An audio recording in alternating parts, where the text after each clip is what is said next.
وصفة النهاردة الكبار والصغيرين بيحبوها، فتعالوا معايا علشان اوريلكم ازاي هنعمل دبل شوكليت كوكيز بطريقة سهلة وسريعة. في بولة هنحط نص كوباية زبدة في درجة حرارة الغرفة ونص كوباية سكر أبيض أو بني، وهنضربهم مع بعض كويس بمضرب الكهرباء أو المضرب اليدوي. هنضيف عليهم بيضتين حجم متوسط، وأهم حاجة يكونوا في درجة حرارة الغرفة، رشة فانيليا سايلة أو بودرة، شوط اسبريسو أو معلقتين كبار من قهوة سريعة الذوبان، ونضربهم تاني بالمضرب كويس جدا مع بعض.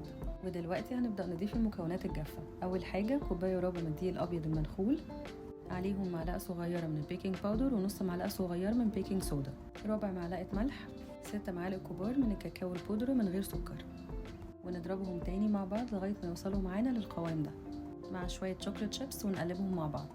حطيت الخليط كله في كيس حلواني علشان أبدأ شكل الكوكيز، وعلشان ما تلزقش حطيت تحتها ورق زبدة، وهبدأ أشكلها وأحاول إن هما كلهم يبقوا مقاس واحد.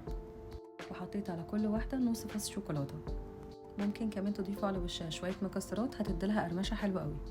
ودلوقتي هدخلها في فرن سخن على درجة حرارة 180 لمدة 12 دقيقة بس، ولما نطلعها من الفرن هنلاقيها طرية معانا بالشكل ده، لكن مجرد ما نسيبها تبرد هنلاقيها مقرمشة من بره ولسه طرية من جوه. طعمها حلو وشكلها شيك قوي، ممكن تقدموها للضيوف جنب الشاي او القهوة. ولو عجبتكم الوصفة ما تنسوش تعملوا لها لايك وشير.